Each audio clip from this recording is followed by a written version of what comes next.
কৃষ্ণকান্ত সন্দিকৈ ৰাজ্যিক মুক্ত বিশ্ববিদ্যালয়ৰ অধীনত যোৰহাট জেবি কলেজত 2025-26 বৰ্ষৰ BA, MA আৰু ডিপ্ল'মা পাঠ্যক্ৰমৰ এডমিশ্যন চলি আছে।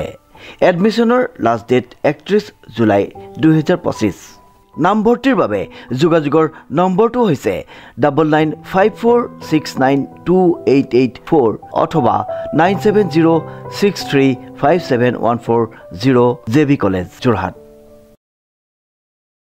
নমস্কাৰ, নিউজৰ বাতৰিলৈ স্বাগতম জনাই ষ্টুডিঅ'ৰ মজিয়াত মই উৎপল দাস। চাহক আজিৰ বাতৰি।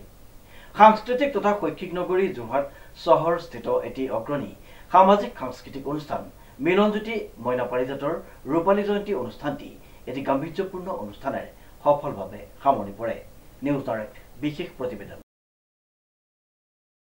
মিলনজ্যোতি মইনা পাৰিজাতৰ ৰূপালী জয়ন্তী উদযাপন। উল্লেখযোগ্য যে মইনা পাৰিজাত এই নামটোৱে বহু অসমীয়াৰ হৃদয়ত এক আৱেগিক স্থান দখল কৰি আহিছে।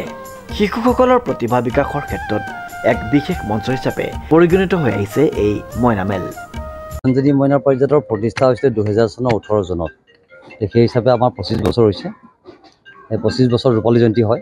আমি আজি ৰূপালী জয়ন্তী বৰ্ষ উদযাপন কৰিছোঁ আৰু ইয়াৰ লগত সংগতি ৰাখি আমি 4টা প্ৰতিযোগিতা অনুষ্ঠিত কৰিছোঁ। আমাৰ প্ৰথম প্ৰতিযোগিতা চিত্ৰাংকন প্ৰতিযোগিতা অনুষ্ঠিত হৈ আছে উচ্চ নিম্ন শাখাত। আমাৰ নিম্ন শাখাটো প্ৰথম শ্ৰেণীৰ পৰা পঞ্চম শ্ৰেণীলৈকে পৰে মইনা পাৰিজাতৰ যিটো নিয়ম, আৰু ষষ্ঠ শ্ৰেণীৰ পৰা অষ্টম শ্ৰেণীলৈ উচ্চ শাখা হয়। আমাৰ দুটা শাখাত ইতিমধ্যে আমাৰ আৰু অলপ সময়ৰ পিছতে চিত্ৰাংকন প্ৰতিযোগিতা শেষ হ'ব। ইয়াৰ পিছতে আমাৰ প্ৰশ্নোত্তৰ প্ৰতিযোগিতা হ'ব, উচ্চ নিম্ন শাখাত হ'ব, আৰু প্ৰশ্নোত্তৰ প্ৰতিযোগিতা প্ৰাক্তন মইনাৰো আমি অনুষ্ঠিত কৰিম। আমি প্ৰশ্নোত্তৰ প্ৰতিযোগিতা আমি 3টা শাখাত ৰাখিছোঁ, উচ্চ নিম্ন মইনা আৰু প্ৰাক্তন মইনা। তাৰপিছতে আমাৰ সংগীত চকী মিউজিক চেয়াৰ প্ৰতিযোগিতা হ'ব, আৰু তাৰপিছত একেবাৰে শেষৰ প্ৰতিযোগিতা হৈছে টেকেলি ভঙা প্ৰতিযোগিতা। আচলতে প্ৰতিযোগিতা বুলি কথা নহয়, প্ৰতিযোগিতাটো এটা মাধ্যম, এটা আলম শিশুসকলক, ল'ৰা ছোৱালীখিনিক আমাৰ জড়িত কৰাৰ বাবে, শাৰীৰিক মানসিক বৌদ্ধিক দিশৰ বিকাশৰ সাধনৰ কাৰণে এটা আলম। কিন্তু ইয়াৰ মূল কথাটো হৈছে কি, নিয়মানুৱৰ্তিতা, শৃংখলাবদ্ধতা, পৰিষ্কাৰ পৰিচ্ছন্নতা। আমাৰ মইনা পাৰিজাতৰ যিটো মূল মন্ত্ৰ, আমি পোহৰ বিচাৰি যাওঁ, যিটো মূল মন্ত্ৰ আমাৰ এটা গীতেই আছে যে আমি পোহৰ বিচাৰি যাওঁ, আন্ধাৰৰ কাল যৱনিকা ভেদি, সিপাৰে কি আছে চাওঁ। ইতিমধ্যে সেই গীত পৰিৱেশন হৈ গৈছে। আমাৰ পতাকা উত্তোলনৰ সময়ত আমাৰ বহুত ব্যস্ত কাৰ্যসূচী আছে। প্ৰতিযোগিতাৰ পিছত আমাৰ আহাৰ বিৰতি বুলি থাকিব। তাৰপিছত আমাৰ প্ৰাক্তন মইনা, প্ৰাক্তন পৰিচালক পৰিচালিকাৰ এটা অন্তৰংগ আলাপ অনুষ্ঠান আছে, আৰু তাৰপিছতে বিয়লি 4টা, 4:30 মানত আমাৰ বঁটা বিতৰণী সভাখন আছে। কেইবাগৰাকী বিশিষ্ট ব্যক্তিক আমি আমন্ত্ৰণ কৰিছোঁ। আৰু আপোনালোকে জানি সুখী হ'ব যে আজিৰ যিখিনি বঁটা বিতৰণী আৰু সম্বৰ্ধনা সভা অনুষ্ঠিত হ'ব বা হ'বলৈ গৈ আছে, এগৰাকী মইনাই তাত সভাপতি কৰিব। মইনাগৰাকীৰ নাম হৈছে সুবাসনা দত্ত।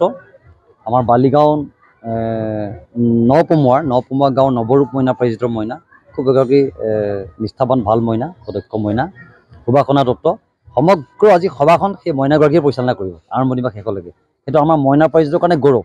তাৰমানে মইনা পাৰিজাতৰ কাৰণে এটাই গৌৰৱ যে মইনা পাৰিজাতৰ সেই কথাখিনি শিকোৱা যায় যে আজি এখন সভাত কেনেকৈ ভাষণ দিব লাগে, কেনেকৈ বক্তৃতা দিব লাগে, কেনেকৈ নিয়মানুৱৰ্তিতা পালন কৰিব লাগে। যিখিনি বস্তু আপোনাৰ স্কুলত নিশিকায়, বিদ্যালয়বিলাকত আমাক শিকোৱা নাযায়, অৰ্থাৎ অনানুষ্ঠানিক শিক্ষা, ইনফৰ্মেল এডুকেশ্যন, সেইসমূহ শিক্ষা আমাৰ মইনা পাৰিজাতত দিয়া হয়।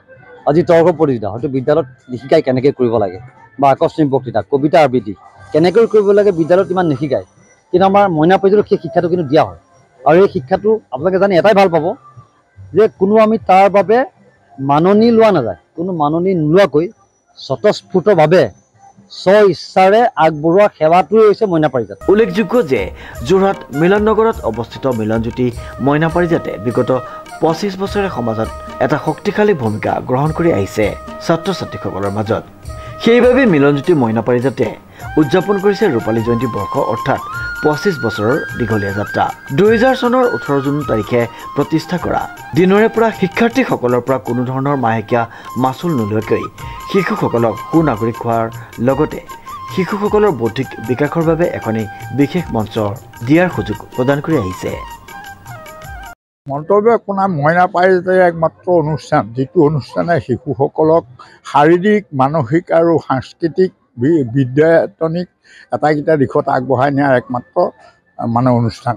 আৰু আজিৰ শিশু কালিলৈ নাগৰিক হ'ব আমাকে শাসন কৰিব লাগিব গতিকে আমি তেওঁলোকক যদি ভালকৈ তুলি ডাঙৰ দীঘল কৰিব পাৰোঁ তেতিয়াহ'লে দেশৰ উন্নতি হ'ব আজিৰ এই দিনটোত মিলনজ্যোতি মইনা পাৰিজাতে ৰূপালী জয়ন্তী উপলক্ষে এক দিনজোৰা কাৰ্যসূচী আয়োজন কৰে পুৱা প্ৰথমে পতাকা উত্তোলন কৰাৰ পাছতে স্মৃতি তৰ্পণ বন্তি প্ৰজ্বলন কৰি ভক্তিভৰা সেৱাৰে আৰম্ভ কৰা হয় অনুষ্ঠানসমূহ প্ৰথমে ছাত্ৰ ছাত্ৰীসকলৰ মাজত চিত্ৰাংকন প্ৰতিযোগিতা প্ৰশ্ন উত্তৰ প্ৰতিযোগিতা সংগীত চকী প্ৰতিযোগিতা আৰু টেকেলি ভঙা আদি খেল ধেমালিৰ কাৰ্যসূচী আৰম্ভ কৰা হয় উক্ত প্ৰতিযোগিতাসমূহত অংশগ্ৰহণ কৰা শিশুসকলৰ উৎসাহে অনুষ্ঠানটিক অধিক উজ্জ্বল কৰি তোলে সন্ধিয়া অনুষ্ঠিত হয় এক সাংস্কৃতিক সন্ধিয়া য'ত স্থানীয় শিল্পীসকলে সংগীত নৃত্য পৰিৱেশন কৰে এই 25 বছৰীয়া যাত্ৰাত মিলনজ্যোতি মইনা পাৰিজাতে ক্ৰমাগতভাৱে শিশুসকলৰ বৌদ্ধিক আৰু সৃষ্টিশীল বিকাশৰ বাবে যি ধৰণে অৰিহণা যোগাইছে সেয়া নিঃসন্দেহে সমাজৰ বাবে এক অনুপ্ৰেৰণা স্বৰূপ উদযাপনটো কেৱল এটি অনুষ্ঠান নহয় বৰং এক প্ৰতিশ্ৰুতি আগন্তুক সময়ত আৰু অধিক